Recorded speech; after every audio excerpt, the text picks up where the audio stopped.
crois que Jean-Daniel Lévy, vous voulez réagir, mais juste pour compléter ce qu'il vient de dire, parce que tout à l'heure, Madame la maire, vous avez redit il faut parler mobilité. Et nous, en effet, avec le Club des voitures écologiques, on a toujours dit il n'y a pas d'antinomie entre le transport public et la voiture. D'ailleurs, si on veut prendre, dans beaucoup de villes, je prends souvent l'exemple, les Auvergnats, s'ils veulent prendre le tramway à Clermont, ils prennent d'abord leur voiture. Il n'y a que les Clermontois qui montent dans le tramway. Donc on prend la voiture et après on prend le bus ou on prend le tramway. Alors à Paris, on est hyper gâtés. Mais Paris, c'est totalement atypique. Et dès qu'on sort de Paris, il faut toujours la voiture. Donc, et les ZFE poseront un problème, mais tu as raison de le rappeler, et ça c'est mon coup de gueule sur ces jours-ci sur ce sujet-là. Vous pouvez rouler pas cher à la pompe, au bioéthanol ou au GPL. Mais personne ne vous le dit. Hein. Et personne ne le sait. Et je pense que pour la transition des années qui viennent, on va porter ce sujet en effet sur dire on est un pays trop riche et il est temps de ne pas mettre 3 millions de bagnoles, 1 million de voitures à la poubelle, ou moins 100 000, qui pourraient être redonnées immédiatement à des classes moyennes qui n'ont pas les moyens. Mais en même temps, on peut aujourd'hui, il y a 4 régions qui donnent 500 € de prime de soutien au kit bioéthanol. C'est pas moi qui l'ai décidé. Le GPL est à 0,78 centimes, le bioéthanol à 0,70 centimes. On est à 2 € actuellement sur les pompes. Donc 1 € de moins, ça peut tout changer. Et cette intermodalité, oui, il y aura besoin. Et puis demain, peut-être, il y a des choses qui sont en train d'arriver, de microbus de 8 personnes électriques mutualisés où l'intelligence artificielle permettra d'emmener Madame Michu chez le médecin, permettra d'emmener quelqu'un chez le boulanger, parce qu'on achètera des petits transports collectifs qui feront ce que la SNCF ne peut pas faire aujourd'hui pour trouver ces interstices et ces transports nouveaux qui ne doivent pas être qu'électriques dans un premier temps, sinon on va aller dans le mur. Et en effet, les gilets jaunes, on va en voir au moment où les ZFE vont revenir. Jean-Daniel. En fait, moi, il y a 2-3 aspects qui m'ont remémoré en fait, des réactions qu'on a pu avoir d'un point de vue d'opinion. En fait, en gros, il y a beaucoup de mesures qui ont été prises au nom de l'efficacité. La rationalisation en fait, de l'organisation territoriale, la place des intercommunalités, etc. Et j'ai l'impression qu'on fait le constat ici que, au final, ça ne marche pas. En tout cas, en fait, qu'au nom de cette rationalisation, ça n'a pas toujours un aspect qui fonctionne véritablement. Et ce qui nous frappe, c'est que déjà, on en a parlé tout à l'heure, ne serait-ce qu'en termes de participation électorale, ça a des effets. Même si aujourd'hui, il y a une critique à l'égard d'un État centralisateur qui apparaît comme étant puissant, voire omniprésent, la seule participation à laquelle plus d'un Français sur 2 a participé au cours de ces 5 dernières années, c'est l'élection présidentielle. Et que toutes les autres élections, qui sont les élections intermédiaires, ont entraîné une participation inférieure à 1 électeur sur 2, même.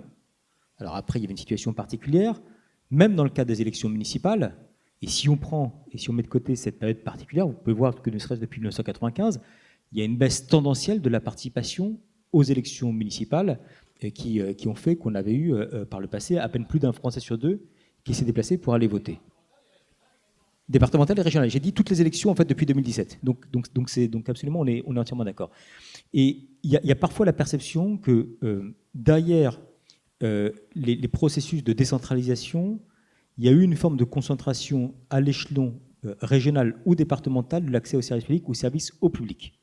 Et qu'un des enjeux aujourd'hui, c'est peut-être pas uniquement d'interroger la question des valeurs, mais également la question de l'efficacité, en demandant à ceux qui ont initialisé ces politiques publiques dans quelle mesure elles ont pu permettre, pour faire vite, à la République de pouvoir s'exprimer dans la totalité des territoires. Et ce que l'on voit, c'est que même lorsqu'on n'est pas directement concerné, avoir le sentiment qu'il n'y a pas forcément des services publics ou des services publics qui sont présents sur la totalité des territoires, même dans les villes moyennes, ça crée ces phénomènes de tension, ça participe à une abstention et ça participe également à la montée des extrêmes. C'est Monsieur le maire du Raincy. Merci beaucoup à lui. Ah mais oui, M. Genestier.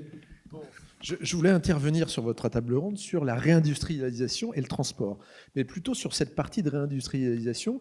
On a entendu le président de la République dire qu'il voulait une nouvelle industrie. Châteaudun est une ville dont on voit que le maire veut préserver ses industries, en tout cas suivre et soutenir l'évolution de ces industries. Moi, c'est un sujet que je voudrais aborder avec vous, et peut-être que ça peut être l'occasion pour les villes moyennes de développer des demandes auprès de l'État. On est toujours en train de demander de l'argent. Moi, je ne demande pas à ce qu'on demande de l'argent, mais qu'il puisse y avoir un schéma logistique national, comme il y a eu un master plan de la logistique en Allemagne en 1992, qu'il soit suivi par les différents gouvernements, qu'il y ait un engagement national et qu'on puisse accompagner la nouvelle industrie française ou les industries soutenues par le maire de Châteaudun ou les autres communes qui sont aujourd'hui dans l'ensemble du pays. Je suis moi-même maire d'une ville modeste de 15 000 habitants. Alors on est en Seine-Saint-Denis, je suis sans étiquette, donc un peu atypique, et j'ai la charge de la logistique sur l'ensemble de la métropole du Grand Paris. Quand je rencontre l'ensemble des acteurs de la logistique français, ils me disent on aimerait bien quand même qu'il y ait un schéma qui soit plus affirmé pour les ports maritimes, mais aussi pour les ports intérieurs qui existent. Et il faut développer la logistique pour accompagner la nouvelle industrie ou les industries existantes. Donc on a cette demande, alors je ne sais pas si ça sera repris par l'ensemble des acteurs, mais ça me paraît être un angle un peu différent de tout ce qui a été repris jusqu'à présent, et c'est une demande particulière qui est faite à l'État. Je rappelle simplement que c'est 1 800 000 personnes qui travaillent du transport et de la logistique en France. Et donc, on a cette obligation, quand on est élu local, quelles que soient évidemment les régions, qu'on soit à Neuchâteau ou qu'on soit à Montbard ou en Seine-Saint-Denis, eh bien, de faire que les industries actuelles soient accompagnées par une logistique vertueuse et qu'on puisse aussi appeler eh bien, les nouvelles industries et les nouvelles activités. On a parlé du développement de PME, on a de très belles PME dans notre pays. Les préfets de région ont la charge depuis à peu près un peu plus d'un an, c'était avant les élections présidentielles, d'organiser des réunions sur la logistique dans les régions.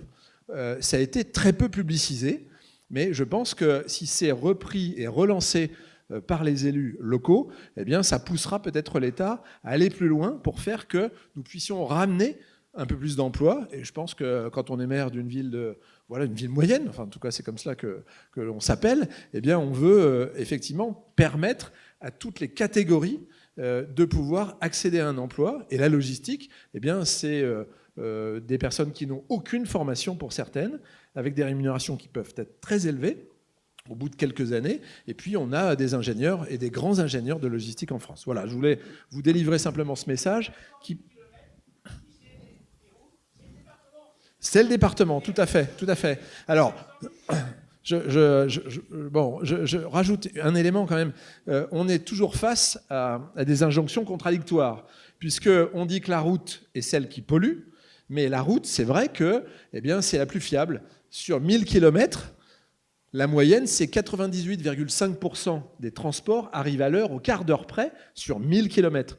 Quand on prend le train, et je connais bien ces sujets, c'est évidemment, il y a toujours beaucoup de retard. Quand on prend le fleuve, quand on a la chance d'avoir une zone hydrique suffisamment importante comme le bassin de la Seine ou le bassin du Rhône, c'est aussi très lent. Et donc, il faut aussi qu'il y ait ce schéma qui permette d'accompagner le report modal, non pas en critiquant ceux qui irriguent les emplois de vos communes, de nos communes, mais pour faire en sorte que tout le monde soit dans le même bateau. Voilà. Je voulais vous transmettre ce message. Merci beaucoup, monsieur le maire. Je me permets d'intervenir parce qu'on doit libérer 2 de nos invités, Jean-Laurent Casselli et Jean-Daniel Lévy. Merci beaucoup d'être venus. On peut les applaudir, je pense. Ah, il y avait des questions pour eux.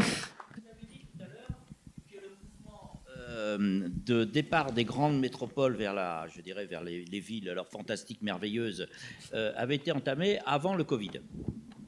Alors ça, je vous laisse vos propos. Par contre, pendant le Covid, ce que je peux vous assurer, parce que moi je suis élu sur une commune rurale, nous avons vendu toutes les maisons. On avait même un déficit pour vendre les maisons.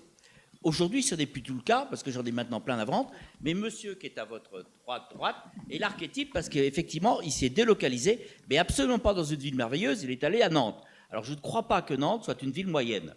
Et là, après, je vous expliquerai ce que je fais. C'est l'archétype, effectivement, de la délocalisation. C'est pas chez nous que les gens viennent. Absolument pas. Ils vont à Nantes, ils vont à Angers, parce qu'il paraît que maintenant Angers a pris beaucoup d'empereurs. Exactement. Et c'est absolument, je pense, un contresens de dire aujourd'hui que les gens se délocalisent dans les villes merveilleuses ou fantastiques. Peut-être qu'on peut avoir un débat sur ce qui est une ville moyenne à proprement parler. Nantes, c'est quand même pas une ville moyenne. Je n'ai pas parlé de Nantes, mais peut-être qu'Angers peut peut-être plus. Mais bon.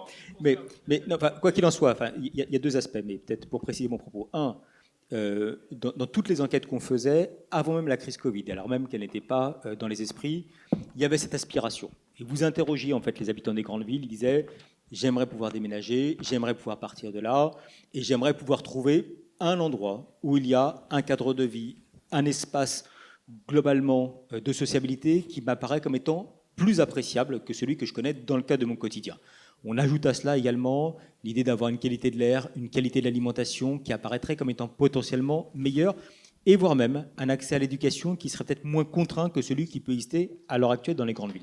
Ça, c'est le premier aspect. Le deuxième aspect, c'est quand on voit objectivement les catégories de population qui sont parties et qui ont quitté les grandes villes. Pour faire vite, il y a une notion de rapport au travail qui est absolument essentielle. Soit on est très profondément attaché à son travail et on a la possibilité de pouvoir le faire, pour faire vite, de manière manifeste en télétravail.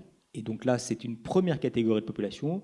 Soit c'est une deuxième catégorie de population qui n'a aucun attache, aucun regard positif à l'égard de son activité professionnelle ou de son entreprise et qui est prête quasiment du jour au lendemain à démissionner ou à quitter son activité en se disant tant pis, je pourrais être amené à la trouver dans d'autres lieux. Donc ça, c'est peut-être des points qui préexistaient préalablement et la période Covid a été le moment qui a permis, en fait, entre l'opinion d'un côté et le passage à l'acte, d'être cet effet cliquet. Je vous remercie. Beaucoup.